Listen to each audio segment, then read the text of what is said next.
Arpi Horvath.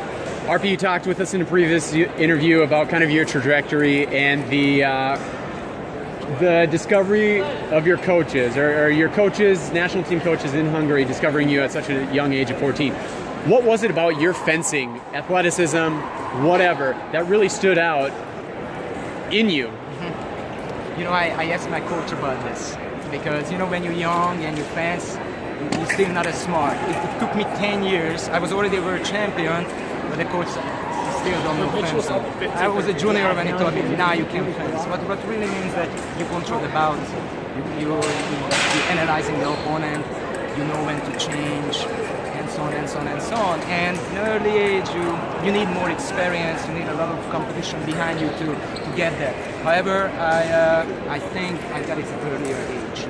So I was really good at reading my opponents. I understand the logic, how to trap them. I was reading them. I know exactly how they're going to react, and I had very good timing and very good footwork.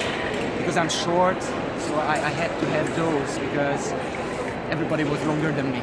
I had to be able to get close, I had to be able to do the blade actions, perfect timing, and great footwork. If you're short and you don't have footwork, you're kind of done.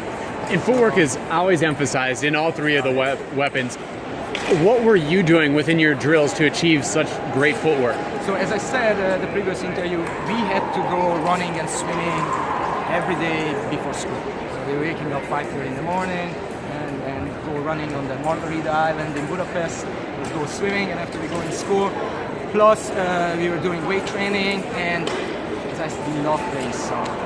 So after every practice, we played like an hour soccer. For conditioning, it's very, very good.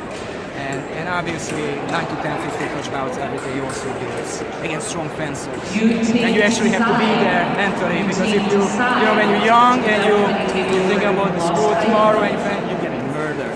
So it's forcing you to every single moment of the practice. You have to be there mentally when you're fencing, practicing with strong fencers.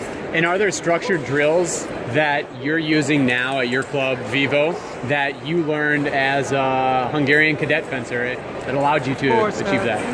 Many things has changed in the last 10 years. Fencing, just like many other sports, became more physical. And I don't know if you watch the Olympics, not many fencers are taking risk anymore. It's become very, very simple, the timing, the distance, simple action, maybe a parry post.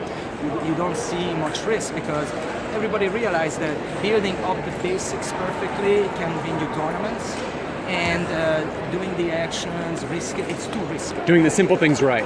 So many things can go wrong, you know. Yeah, he takes 4. And you know, okay, I gotta do this thing. It's not that simple. He can take 4 stepping back, stepping forward in place, reacting early, reacting late. Maybe he's not he's gonna do counter attack. So trying to do an action such as that, a simple disengage in 4, it's kind of complicated now. Because there's so many ways, so many things can go wrong. That's why it's very important to build up the basics very, very strongly. And that's the biggest change what I see. With so many changes in the sport and big changes, what are some of the things that are still the same for you and that you're using now as a coach to develop your students that you yourself were using as a competitor? I mean, the basics are the most important, what I just explained. So starting with the arm. A specific drill. Yeah. Oh, you want me to do drills? Yeah, like what's a drill? In school, we love preparation. So without the blade, with the blade. So that's something I teach for everybody. The taller kids not as much, obviously, but for the taller kids you can still, work in the preps without the blade. So because they want to use the length, the timing, and so on and so on. So preparations, we're working on a lot. And with the footwork, it sounds like you talked about a lot of like play and cross training, but were you guys doing ladder drills? Were you doing fencing specific stuff? Yeah, we have the hurdles, we have the ladders. My assistant Fernando in the club, he's a Marine. He was doing many other sports, so he's doing the conditioning, taking them outside running, suicide, sprints, longer distance. And also we have a little conditioning area in the club. But I tell you the truth, kids are so busy nowadays, so many things they have to do, and schoolwork and homework and the travel, that I always recommend them that you gotta do it yourself in your free time at least 2 or 3 times a week. So when they come into the club for 2-3 hours, they don't want to really waste their time half an hour for that, because you can do that by yourself at home with a professional at the beginning. Once you learn it, how the perfect movements, the positioning, many things you can do wrong. So I always recommend first get a trainer, learn it how to do it correctly, then you can start doing it by yourself. All right, Coach. Well, we look forward to seeing that kind of development in your students. Thank you, Coach. Thank you very much.